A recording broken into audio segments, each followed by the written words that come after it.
Miyakato, sou aluno do 11º período de Medicina do Rio, vou apresentar meu projeto de iniciação científica feito sobre a orientação da professora Glenda Lacerda sobre déficit cognitivo relacionado ao HIV e pesquisa de biomarcador BDNF. A AIDS e o HIV ainda é um desafio de saúde pública desde seu surgimento nos anos 80, quando se disseminou pelo mundo. Segundo fontes do Programa Conjunto das Nações Unidas sobre HIV e AIDS, 37,9 milhões de pessoas são infectadas no mundo, sendo que 24,5 milhões fazem uso do antirretroviral. O uso do antirretroviral reduziu a mortalidade da população, mas em contrapartida surgiram novos desafios em relação à doença, com o desenvolvimento de novas doenças, como cardiovasculares, metabólicas, osteoporose e diminuição em perda das funções neurocognitivas. Sabe-se que uma infecção pelo HIV é um estado de imunossenescência decorrente da ação do vírus e que leva a um processo inflamatório persistente e que pode estar relacionado a alterações cognitivas. O distúrbio cognitivo caracterizado por alteração motora cognitiva e comportamental é definido como REM e é comum acometer esse tipo de população.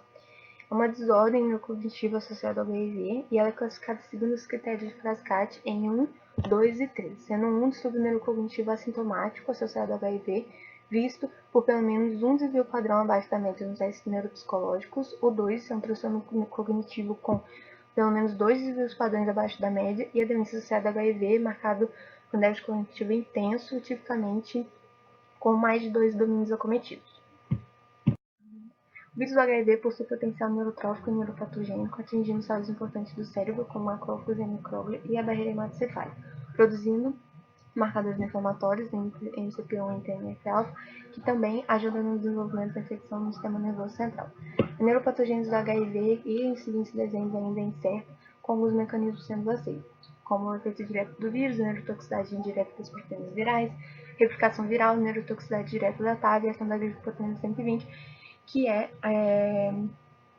importante na indução da apoptose neuronal.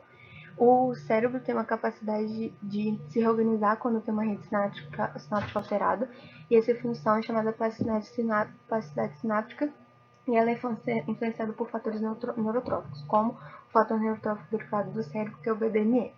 Ele foi caracterizado há 3 décadas atrás e é considerado uma das neurotrofinas mais importantes, e ele é importante na modulação neuronal. A sua ação começa desde o pré-natal até a velhice, e ele é importante na aprendizagem, na memória e nas emoções humanas. É comum ser encontrado em diversas áreas do corpo, principalmente nas regiões cerebrais. Quando eles estão diminuídos, está associado a déficits estruturais e funcionais, com perda das sinapses corticais e hipocampais, e comprometendo assim a aprendizagem e a memória. Quando eles estão em níveis aumentados, é um neuroprotetor, impedindo a morte dos neurônios induzidos por apoptose e diminuindo assim a ocorrência das vítimas. A testagem neuropsicológica pode ser definida com avaliação do funcionamento cerebral e é importante para diagnosticar déficits cognitivos. A memória de trabalho, ou memória operacional, ou também denominada como memória de curto prazo, é definida como um sistema de armazenamento e manipulação temporária das informações visuais e verbais de capacidade limitada, que permite a compreensão, raciocínio, planejamento e aprendizagem. Ele é composto por 4 elementos distintos: sistema executivo central e subsistemas, alça fonológica, alça desespacial, buffer ou retentor episódico. O sistema executivo central é relacionado com o controle da atenção e regulação dos processos cognitivos, e ele possui diversas funções. Dentro dos subsistemas, a alça fonológica é diretamente relacionada com a memória de trabalho verbal, tem como função armazenar e processar informações verbais, e ela é avaliada pelo teste de expande-dígitos e o teste de fluência verbal. A alça visoespacial associada à memória de trabalho visoespacial realiza o armazenamento e manutenção das informações visuais e espaciais e é avaliada pelo teste de cubos.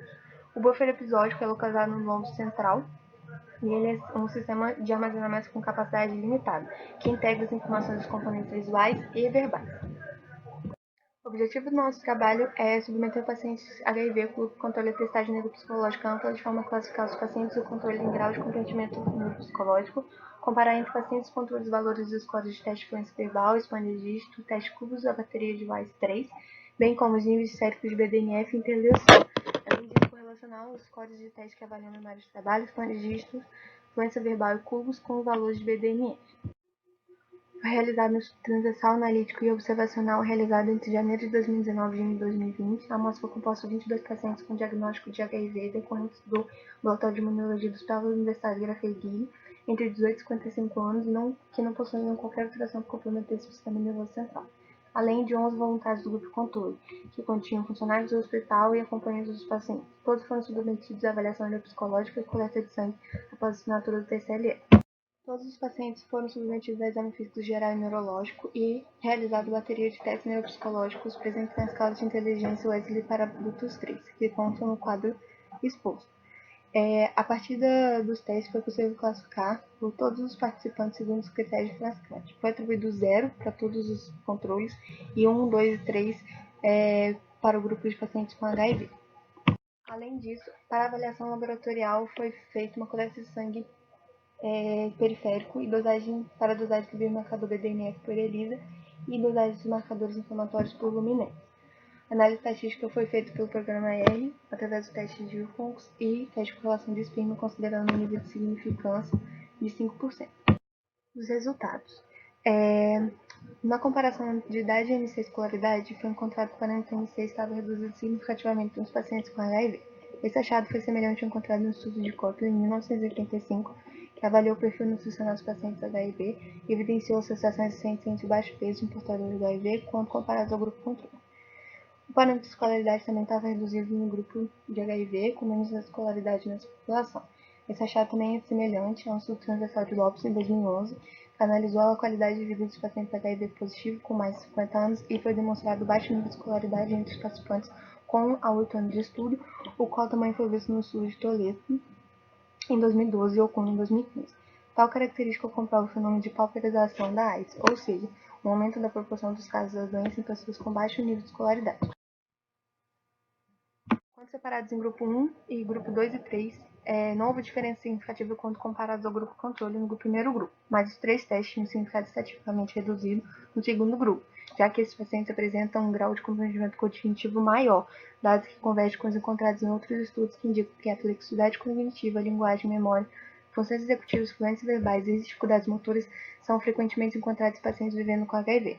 Regi, em 2002, em uma meta-análise para avaliar a magnitude da diferença neuropsicológica, revelou que os scores obtidos nas avaliações da memória de trabalho diminuíram conforme aumentava a gravidade da rede. Ao correlacionar os anos de escolaridade aos testes utilizados na verificação da memória de trabalho, notou-se que no grupo controle há uma diferença significativamente aumentada, com uma correlação forte no teste de dígitos e moderada no teste de cubos, evidenciando que quanto mais escolaridade, mais scores serão feitos para nessas avaliações. Brook avaliou a população brasileira em 2004 e encontrou interferência positiva dos anos de escolaridade no teste de fluência verbal, mesmo após a divisão dos grupos por níveis de estudo. Esses dados eram esperados, já que o mecanismo cognitivo ligado à execução dos testes está relacionado à bagagem intelectual associada ao grau de instrução.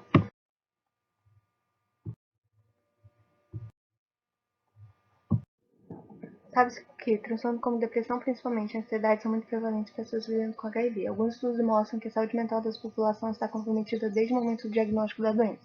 Pessoas com esses acometimentos podem apresentar alteração na aprendizagem da informação verbal e visoespacial, além de déficits na recuperação de informações e na memória de trabalho, acarretando prejuízos nas tarefas cotidianas.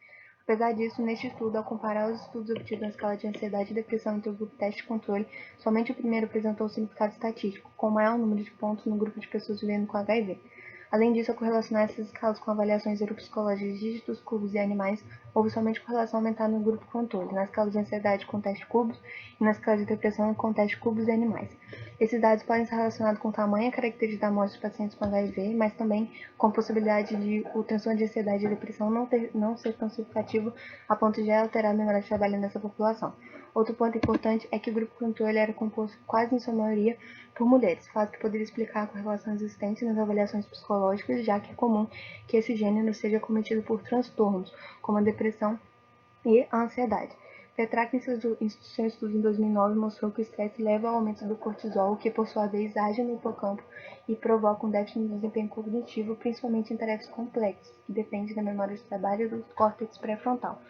Outro estudo de 2003 de Rogan evidenciou que a ansiedade e a depressão foram causa de uma diminuição do desempenho em tarefas cognitivas que envolviam a atenção. Em contrapartida, no trabalho de Kaufman em 2006, foi visto que a ansiedade melhorou as habilidades cognitivas, aprimorando o executivo pré-frontal.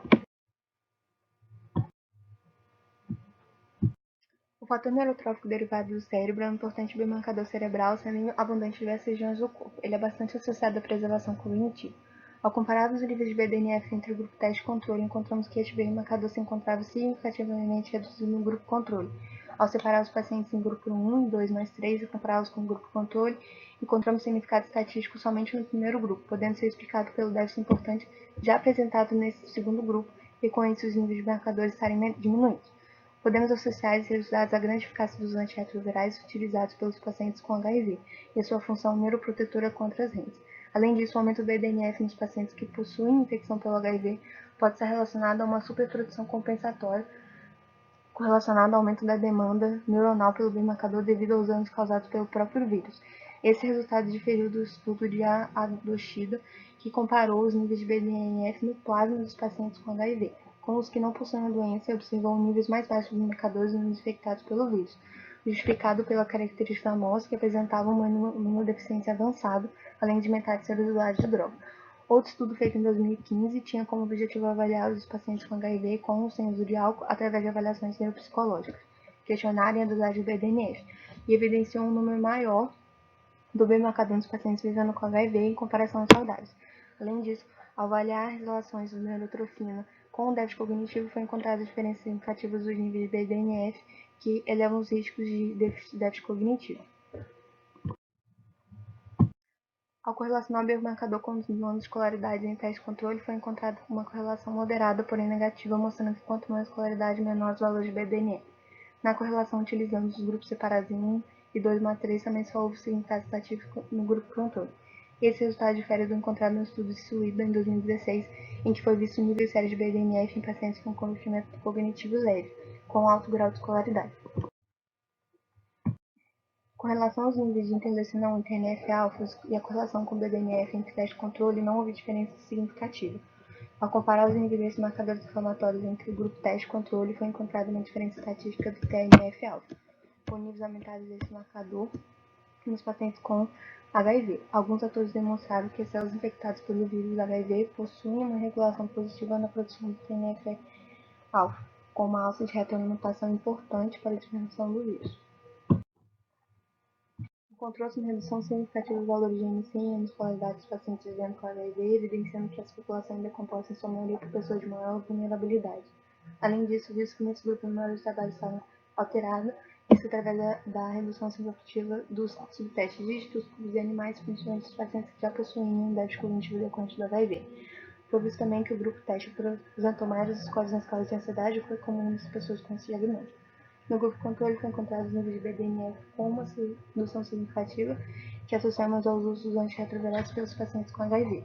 Os valores de TNF-alfa estavam elevados significativamente nos pacientes com diagnóstico de HIV, relacionado com fases de que o próprio vírus aumenta esse marcador inflamatório.